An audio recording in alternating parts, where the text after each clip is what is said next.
Hola, hemos llegado al día 57 de nuestro reto Lee la Biblia este año. Y en una encuesta hecha a jóvenes de la generación del milenio, los millennials, el 50% declaró que uno de los objetivos principales de sus vidas era convertirse en famosos. En el pasado la gente quería hacerse famoso por hacer algo. Ahora la celebridad se ha convertido en un fin en sí mismo, alcanzando características cuasi divinas. La gente no solamente quiere ser famosa, también idolatran a las personas que han alcanzado el estatus de celebridad. Este interés generalizado por las personas famosas ha sido descrito como el culto a las celebridades. Es un fenómeno social destacado en la cultura popular de Occidente. Para el ambicioso, la fama es lo mismo que la sal para el sediento. Cuanta más tienes, más quieres. Madonna, quien en su momento probablemente fue la mujer más famosa del planeta, declaró: "No seré feliz hasta que sea tan famosa como Dios". La celebridad y la fama son solo un débil reflejo de la verdadera gloria en la Biblia. Se usa el término gloria para indicar la manifestación de la presencia de Dios. Gloria es una de las palabras más comunes de la Biblia y la gloria de Dios denota su importancia, reputación, majestad y honra. Quizás no sea sorprendente que a medida que la sociedad se aleja de la adoración a la gloria de Dios, se vuelva hacia la adoración de la gloria de la celebridad y la fama. Estamos llamados a adorar la gloria de Dios y reflejarla, aunque sea imperfectamente, en nuestras vidas. Busquemos Salmos 26 y leámoslo. La palabra de Dios dice una declaración de integridad. Salmo de David. Júzgame, oh Jehová, porque yo en mi integridad he andado. He confiado asimismo en Jehová sin titubear. Escudriñame, oh Jehová, y pruébame. Examina mis íntimos pensamientos en mi corazón, porque tu misericordia está delante de mis ojos y ando en tu verdad. No me he sentado con hombres hipócritas, ni entré con los que andan simuladamente. Aborrecí la reunión de los malignos, y con los impíos nunca me senté. Lavaré en inocencia mis manos, y así andaré alrededor de tu altar, oh Jehová, para exclamar con voz de acción de gracias y para contar todas tus maravillas. Jehová, la habitación de tu casa he amado, y el lugar de la morada de tu gloria. No arrebates con los pecadores mi alma, ni mi vida con hombres sanguinarios, en cuyas manos está el mal, y su diestra está llena de sobornos.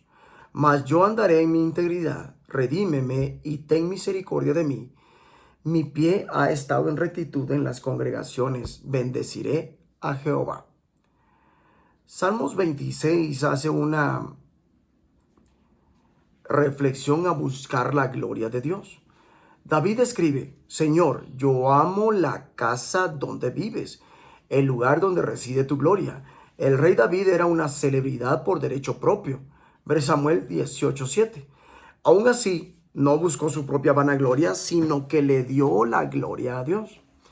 Así termina el Salmo proclamando: mis pies están en terreno firme. Bendeciré al Señor en presencia de su pueblo. Él lideró al pueblo en el dar la gloria a Dios. Si quieres ser reflejo de la gloria del Señor, sigue el ejemplo de David. Intenta llevar una vida sin tacha.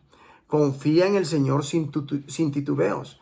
Intenta mantener tu corazón y tu mente puros. Guíate por el amor y la verdad de Dios. Evita la cercanía con personas que te hagan caer, mentirosos, hipócritas, malvados y perversos. Aunque David diga: llevo una vida intachable, continúa diciendo: líbrame y compadécete de mí.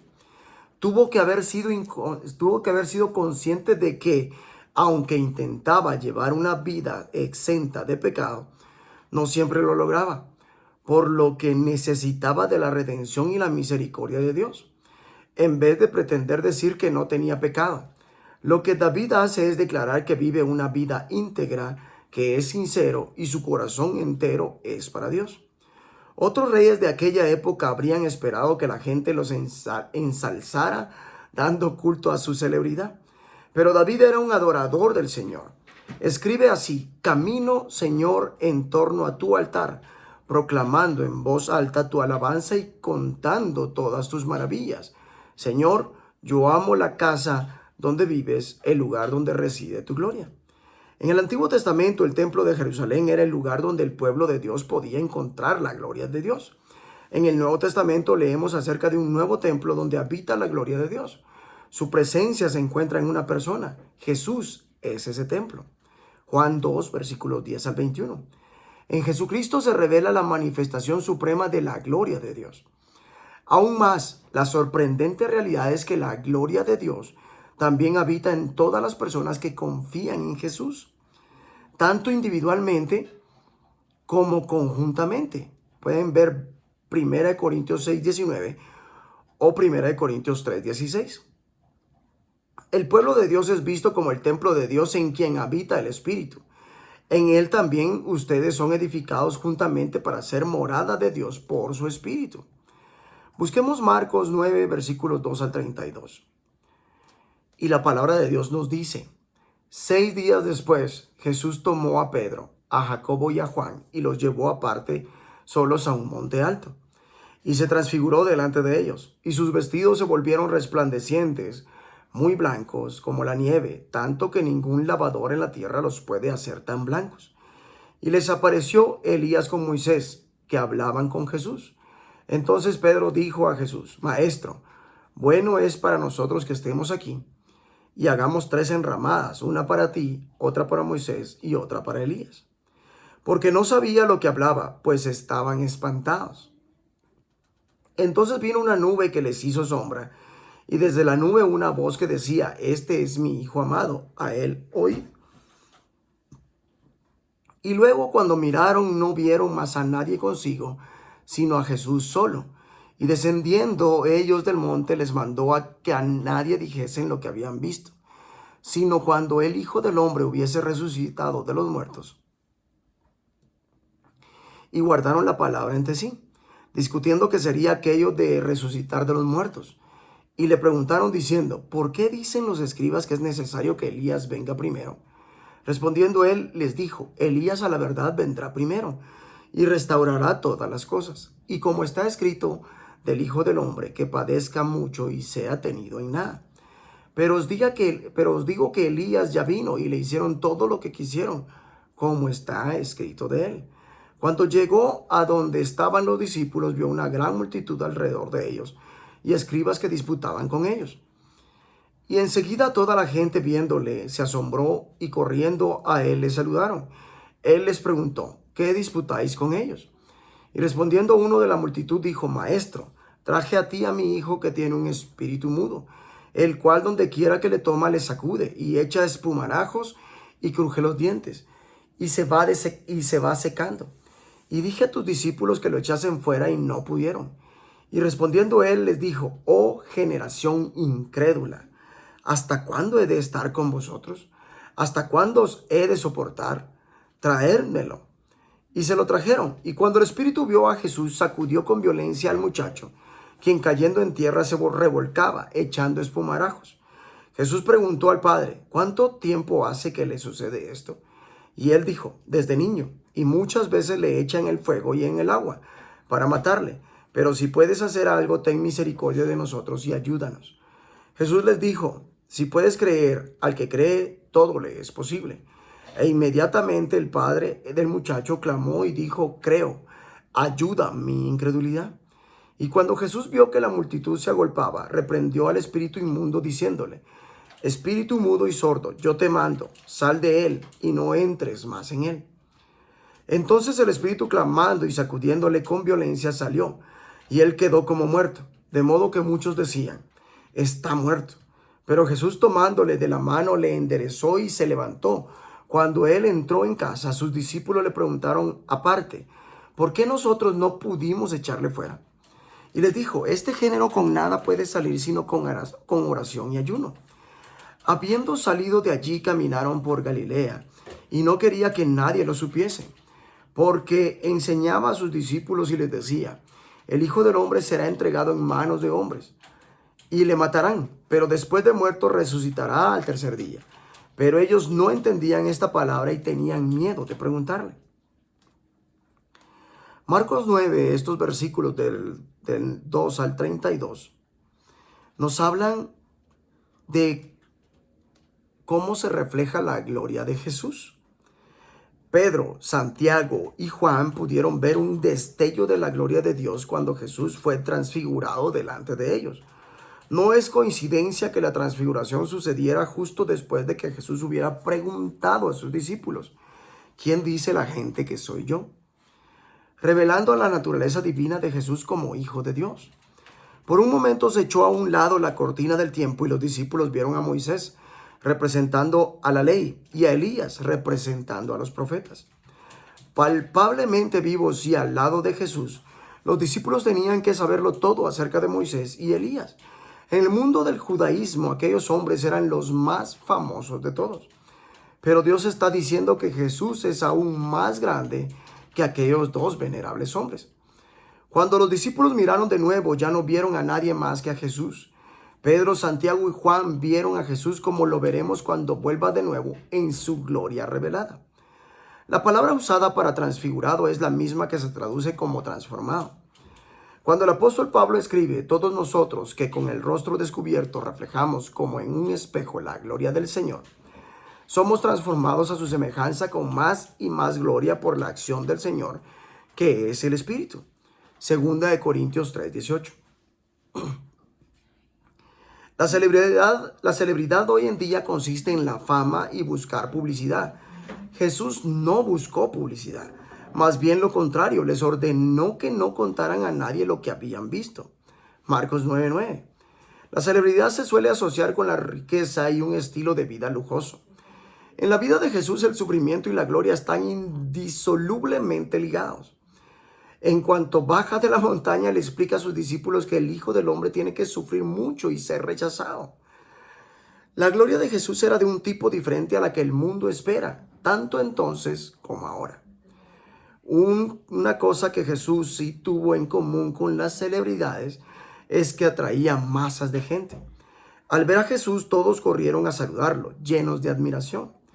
Los discípulos que no habían subido a la montaña no tuvieron la fe necesaria para sanar al muchacho que tenía un espíritu maligno. Jesús les dijo que para el que cree, todo es posible. El mundo dice: hay que ver para creer. Jesús dice: cree primero y verás. San Agustín escribió: la fe es creer en lo que no vemos. La recompensa de la fe es ver aquello que creemos. Jesús sana al muchacho sin grandes ceremonias, ni en este caso imposiciones de manos. No se da una batalla prolongada, sino el simple poder de la orden de Jesús. La batalla ya ha sido ganada de antemano mediante su vida de oración. Una vez más hemos visto un destello de la gloria de Jesús. Jesús prosigue hablando del tema de su sufrimiento. El Hijo del Hombre va a ser entregado en manos de los hombres. Lo matarán y a los 3 días de muerto resucitará.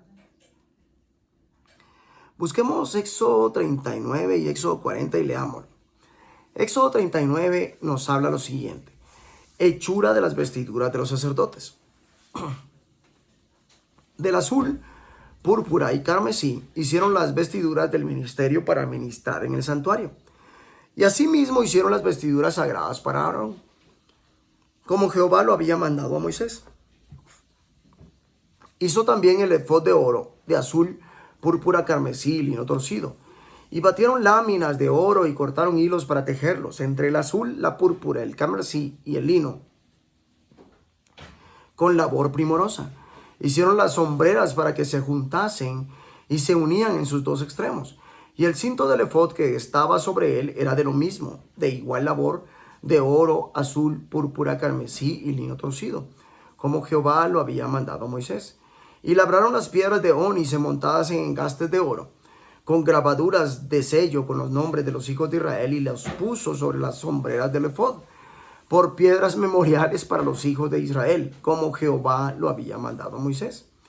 Hizo también el pectoral de obra primorosa como la obra del efod, de oro, azul, púrpura, carmesí y lino torcido.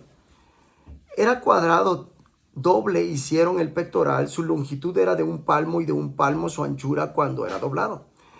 Y engastaron en él 4 hileras de piedras. La primera hilera era un sardio, un topacio y un carbunclo. Esta era la primera hilera. La segunda hilera una esmeralda, un zafiro y un diamante. La tercera hilera un jacinto, una ágata y una amatista. Y la cuarta hilera un berilo, un ónice y un jaspe, todas montadas y encajadas en engastes de oro. Y las piedras eran conforme a los nombres de los hijos de Israel, 12 según los nombres de ellos, como grabaduras de sello, cada una con su nombre, según las 12 tribus. Hicieron también sobre el pectoral los cordones de forma de trenza de oro puro. Hicieron asimismo 2 engastes y 2 anillos de oro, y pusieron 2 anillos de oro en los 2 extremos del pectoral. Y fijaron los 2 cordones de oro en aquellos 2 anillos a los extremos del pectoral. Fijaron también los otros 2 extremos de los 2 cordones de oro en los 2 engastes que pusieron sobre las sombreras del efod por delante. E hicieron otros 2 anillos de oro que pusieron en los 2 extremos del pectoral, en su orilla, frente a la parte baja del efod. Hicieron además 2 anillos de oro que pusieron en la parte delantera de las 2 sombreras del efod, hacia abajo, cerca de su juntura, sobre el cinto del efod, y ataron el pectoral por sus anillos a los anillos del efod con un cordón azul, para que estuviese sobre el cinto del mismo efod y no se separase el pectoral del efod, como Jehová lo había mandado a Moisés. Hizo también el manto del efod de obra de tejedor, todo de azul, con su abertura en medio de él, como el cuello de un coselete, con un borde alrededor de la abertura, para que no se rompiese. E hicieron en las orillas del manto granadas de azul, púrpura, carmesí y lino torcido. Hicieron también campanillas de oro puro, y pusieron campanillas entre las granadas en las orillas del manto, alrededor entre las granadas. Una campanilla y una granada, otra campanilla y otra granada alrededor, en las orillas del manto, para ministrar como Jehová lo mandó a Moisés. Igualmente hicieron las túnicas de lino fino de obra de tejedor, para Aarón y para sus hijos. Asimismo la mitra de lino fino, y los adornos de las tiaras de lino fino, y los calzoncillos de lino torcido. También el cinto de lino torcido de azul, púrpura y carmesí, de obra de recamador, como Jehová lo mandó a Moisés. Hicieron asimismo la lámina de la diadema santa de oro puro, y escribieron con ella como grabado de sello, santidad a Jehová. Y pusieron en ella un cordón de azul para colocarla sobre la mitra por arriba, como Jehová lo había mandado a Moisés. La obra del tabernáculo terminada. Así fue acabada toda la obra del tabernáculo de reunión. E hicieron los hijos de Israel como Jehová lo había mandado a Moisés. Así lo hicieron. Y trajeron el tabernáculo a Moisés, el tabernáculo y todos sus utensilios, sus corchetes, sus tablas, sus barras, sus columnas, sus basas, la cubierta de pieles de carnero teñidas de rojo, la cubierta de pieles de tejones, el velo del frente, el arca del testimonio y sus varas, el propiciatorio, la mesa, todos sus vasos, el pan de la proposición, el candelero puro, sus lamparillas, las lamparillas que debían mantenerse en orden y todos sus utensilios, el aceite para el alumbrado, el altar de oro, el aceite de la unción, el incienso aromático, la cortina para la entrada del tabernáculo, el altar de bronce con su enrejado de bronce, sus varas y todos sus utensilios, la fuente y su base, las cortinas del atrio, sus columnas y sus basas, la cortina para la entrada del atrio, sus cuerdas y sus estacas y todos los utensilios del servicio del tabernáculo de reunión, las vestiduras del servicio para ministrar en el santuario, las sagradas vestiduras para Aarón y el sacerdote, y las vestiduras de sus hijos para ministrar en el sacerdocio, en conformidad a todas las cosas que Jehová había mandado a Moisés. Así hicieron los hijos de Israel toda la obra. Y vio Moisés toda la obra, y he aquí que la habían hecho como Jehová había mandado, y los bendijo. Éxodo 40. Moisés erige el tabernáculo. Luego Jehová habló a Moisés diciendo: en el primer día del mes primero harás levantar el tabernáculo de reunión, y pondrás en él el arca del testimonio, y la cubrirás con el velo, meterás la mesa y la pondrás en orden, meterás también el candelero y encenderás sus lámparas, y pondrás en el altar de oro para el incienso delante del arca del testimonio, y pondrás la cortina delante a la entrada del tabernáculo. Después pondrás el altar del holocausto delante de la entrada del tabernáculo de reunión, Luego pondrás la fuente entre el tabernáculo de reunión y el altar, y pondrás agua en ella. Finalmente pondrás el atrio alrededor y la cortina a la entrada del atrio. Y tomarás el aceite de la unción y ungirás el tabernáculo y todo lo que está en él, y lo santificarás con todos sus utensilios y será santo. Ungirás también el altar del holocausto y todos sus utensilios, y santificarás el altar y será un altar santísimo. Asimismo, ungirás la fuente y su base, y la santificarás. Y llevarás a Aarón y a sus hijos a la puerta del tabernáculo de reunión, y lo lavarás con agua. Y harás vestir a Aarón las vestiduras sagradas, y lo ungirás, y lo consagrarás para que sea mi sacerdote. Después harás que se acerquen sus hijos, y les vestirás las túnicas, y los ungirás como ungiste a su padre, y serán mis sacerdotes, y su unción les servirá por sacerdocio perpetuo por sus generaciones. Y Moisés hizo conforme a todo lo que Jehová le mandó. Así lo hizo, así en el día primero del primer mes, en el segundo año. El tabernáculo fue erigido.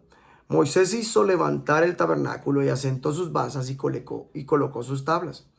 Y puso sus barras e hizo alzar sus columnas. Levantó la tienda sobre el tabernáculo y puso la sobrecubierta encima del mismo como Jehová había mandado a Moisés. Y tomó el testimonio y lo puso dentro del arca y colocó las varas en el arca y encima el propiciatorio sobre el arca. Luego metió el arca en el tabernáculo y puso el velo extendido y ocultó el arca del testimonio, como Jehová había mandado a Moisés. Puso la mesa en el tabernáculo de reunión, al lado norte de la cortina, fuera del velo, y sobre ella puso por orden los panes delante de Jehová, como Jehová había mandado a Moisés. Puso el candelero en el tabernáculo de reunión, enfrente de la mesa, al lado sur de la cortina, y encendió las lámparas delante de Jehová, como Jehová había mandado a Moisés. Puso también el altar de oro en el tabernáculo de reunión, delante del velo, y quemó sobre él incienso aromático, como Jehová había mandado a Moisés. Puso asimismo la cortina a la entrada del tabernáculo, y colocó el altar, el del holocausto, a la entrada del tabernáculo de reunión, y sacrificó sobre el holocausto y ofrenda, como Jehová había mandado a Moisés. Y puso la fuente entre el tabernáculo de reunión y el altar, y puso en ella agua para lavar, y Moisés y Aarón y sus hijos lavaban en ella sus manos y sus pies. Cuando entraban en el tabernáculo de reunión y cuando se acercaban al altar, se lavaban, como Jehová había mandado a Moisés. Finalmente erigió el atrio alrededor del tabernáculo y del altar, y puso la cortina a la entrada del atrio. Así acabó Moisés la obra.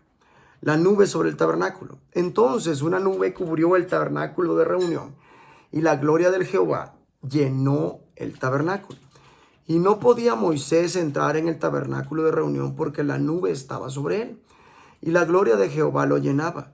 Y cuando la nube se alzaba del tabernáculo, los hijos de Israel se movían en todas sus jornadas, pero si la nube no se alzaba, no se movían hasta el día en que ella se alzaba, porque la nube de Jehová estaba de día sobre el tabernáculo, y el fuego estaba de noche sobre él, a vista de toda la casa de Israel en todas sus jornadas. Estos dos capítulos de Éxodo nos revelan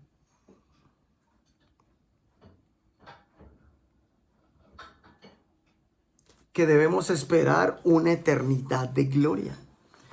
David pudo ver un destello de la gloria de Dios cuando entró en el templo. Los discípulos vieron un destello de la gloria de Dios cuando Jesús fue transfigurado delante de ellos. Cuando te reúnes con el pueblo de Dios, deberías ver un destello de la gloria de Dios. Una vez terminado de construir el tabernáculo, el santuario, o en palabras de The Message, la morada, la cual precede al templo, la nube cubrió la tienda del encuentro, y la gloria del Señor llenó el santuario, la morada. Moisés no pudo entrar en la tienda del encuentro porque la nube se había posado sobre ella, y la gloria del Señor llenaba el santuario. La gloria de Dios se manifestaba de una manera palpablemente poderosa en aquel momento. De hecho, podía ser vista posada sobre el tabernáculo. La palabra hebrea para posarse, Shekinah, se usa hoy en día a veces para describir cuando se siente la presencia y la gloria de Dios de una manera especialmente poderosa o palpable. La nube que cubría el tabernáculo, que representaba la gloria de Dios, acompañaba al pueblo de Dios en sus caminos y los guiaba de día y de noche. De la misma manera que el Santo Espíritu de Dios te guía a ti ahora. Este es el antecedente del Antiguo Testamento de la nube que aparece en la historia de la transfiguración. Lo que Pedro, Santiago y Juan experimentaron aquella ocasión fue un destello de la gloria del Señor. Por medio del resplandor del Evangelio de la gloria de Cristo, puedes ver un destello de la gloria de Dios, porque Dios, que ordenó que la luz resplandeciera en las tinieblas, hizo brillar su luz en nuestro corazón para que conociéramos la gloria de Dios que resplandece en el rostro de Cristo. Se trata solo de un destello.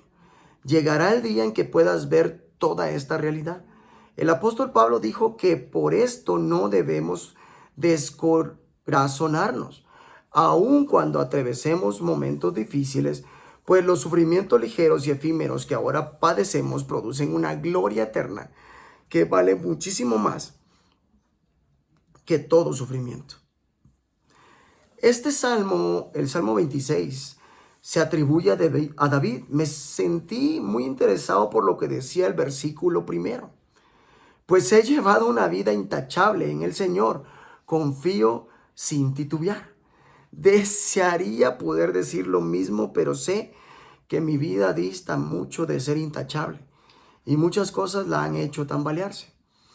El problema es que sabemos que la vida de David no era intachable, o lo estaba haciendo muy bien hasta que se metió en un gran lío, o no lo hacía tan bien, pero se pensaba que sí lo hacía bien. En el versículo 11 dice, compadécete de mí. David sabía que necesitaba la misericordia de Dios y yo también lo sé. Que Dios te bendiga.